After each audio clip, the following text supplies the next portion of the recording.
ახლა კი გადავდივარ მე ეროვნული ფორუმის ერთ-ერთ ლიდერთან ანი მიროტაძესთან.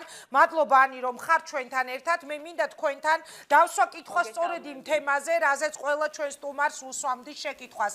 საარჩევნო კოდექსში დაგეგმილი ცვლილებები, რომელსაც თქვენ უწოდეთ ასეთი რამ, ეს ცვლილებები ნიშნავს იმას, რომ გამოდის რომ ქართული ოცნება პოლიციით აპირებს ჩაატაროს არჩევნები. სწორედ ამ თემაზე მინდა თქვენი კომენტარი ეხლა პირდაპირ ეთერში. მოგესალმები, მადლობა ჩართვისთვის. აი ხელთ მაქვს ხა ეს ინიციატივა, რომელიც დაჩქარებული წესით არის შემოტანილი. მე აქვე უნდა გითხრათ, რომ 24 ივნის ოფიციალურად ჩვენ ვასრულებთ საგაზაფხულო სესიებს და მე ალბათ გადავალთ რიგარეშე ფორმატში და 8 ივნისიდან უკვე დაწყებული არის წინასაარჩევნო კამპანია ოფიციალურად. აი ამ პერიოდში ჩვენ ვიღებთ დაჩქარებული წესით ინიციატივას, სადაც წერია, რომ საუბნო საარჩევნო კომისიის თავმჯდომარის მოთხოვნით შეიძლება გამოძახებული იქნენ პოლიციის წარმომადგენლები კენჭისყრის შენობაში და პერიმეტრზე. ახლა თუ ჩვენ ხედავთ, ხო ახლა რა წერია შეგნით, ხო? რა შემთხვევაში შეიძლება მოხდეს გამოძახება? მე არ მესმის, მართლა ძალიან არ მინდა გავიგო, დავიჯერო, რომ ვინმე მივა და იქ სადაც ხმა უნდა მისცეს, ატეხავს ერთ ამბავს. არ ვიცი, ამის წარმოდგენა ძალიან მიჭირს, მაგრამ რადგან ჩვენ ამ კანონს მივიღებთ, ასე ეს იქნება გარკვეული განაცხადი. საქართველოს პარლამენტი მხარს დაუჭერს იმას, რომ შესაძლოა ჩვენ მზად ვართ იმისთვის, რომ საარჩევნო უბნებზე შეიძლება იყოს კენჭისყრის შენობაში შეიძლება იყოს ისეთი არეულობა, რომ პოლიციის მუშაკების გამოძახება შეიძლება გახდეს საჭიროდ. სხვანაირად როგორ ითარგმნება ეს ინიციატივა, მე არ ვიცი. მე მესმის იმ ადამიანების ვით საუბრობს, რომ კორცხელის ინციდენტის გათვალისწინებით და ასე შემდეგ, მაგრამ კორცხელის ინციდენტიდან საკმაოდ დრო არის უკვე გასული იმისთვის, რომ თუ სახელდახელოდ უნდათ შემოიღოთ ეს ინიციატივა,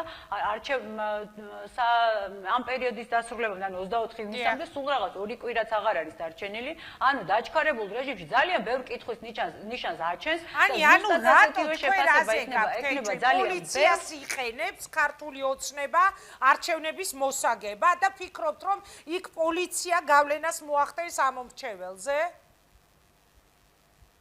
იცით რა არის ლოგიკურია, როდესაც ამ მომრჩეველი ხარ, არ არის ისეთ ადამიანზე საუბარი, ვისაც არავის არაფრის არ ეშინია, მაგრამ ჩვენ ვერ ვიქნებით ხა ადამიანის ხასიათის და ხასიათების იმედზე, რომ მას მტკიცე და მყარი ხასიათი აქვს თუ არა. ხომ შესაძლოა არის, რომ ეს ფაქტორი გამოყენებული იყოს და აღქმული იყოს მისი მხრიდან, რომ ეს არის დაშინების მცდელობა და ასეთ შემთხვევაში ხომ შეიძლება რომ ჩვენ ბევრი გაუგებრობა გქონდეს და ვერ ავიცილოთ თავიდან. ეს ერთი და მეორე, ჩვენ ამით განაცხადს ვაკეთებთ, არ ვიცი, იფიქრეს თუ არა ამაზე ინიციატორებმა, განაცხადს ვაკეთებთ, რომ 2016 წლის 8 ოქტომბრის არჩევნები შეიძლება ჩატარდეს ცემატყეპით, დაპირისპირებით, აი ამ ურნების გატაცებებით და ასე შემდეგ, რომელიც იყო საქართველოში და ჩვენ ხო გვაქვს იმის პრეტენზია, რომ ჩვენ ძალიან გამოვედით ამ პერიოდიდან. ძალიან რთული განაცხადი, ჩემი აზრით, ასეთი ინიციატივის მომზადების დროს აუცილებლად უნდა ეფიქრათ იმაზე, როგორი აღქმა ექნებოდა ამ ინიციატივას. ანუ თქვენ ეს მიიღეთ როგორც განაცხადი, რომ ამ არჩევნებზე იქნება მუშტი კრივი, ანუ ისეთი სურათი, რაც ჩვენ ვიხილეთ იგივე კორცხელში. ეს გზავნილი მიიღეთ? როდესაც ივნისის ბოლოს საარჩევნო კოდექსში ვიღებთ ცვლილებას, რომ საარჩევნო კომისიის თავმჯდომარეს უფლება აქვს გამოიძახოს პოლიციის წარმომადგენელი და წარმომადგენლები კენჭისყრის შენობაში. როგორ შეიძლება ეს იყოს აღქმული? სხვანაირად. შესაძლოა სხვანაირად იკითხება. მე დაველოდები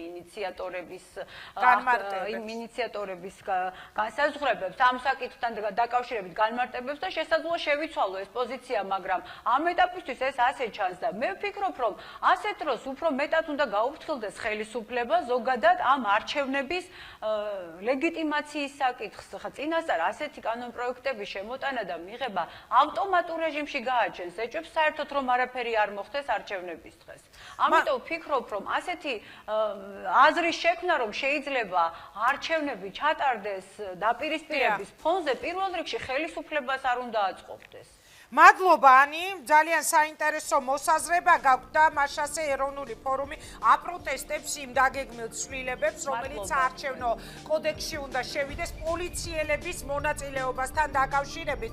მე წარმატება მინდა უსურვო, ანი მიროტაძე იყო ეროვნული ფორუმის ერთ-ერთი ლიდერი, ჩვენი სტუმარი, აქვე ვასრულებ გადაცემას, პირდაპირ ეთერში იწყება ეთუნა ინწკირველი და დღის ახალი ამბები, რომელიც ამ დროისთვის განვითარდა ჩვენს ქვეყანაში. ჩვენ კი ერთმანეთს შევხვდებით საღამოს 7-ზე საინტერესო სტუმრებით.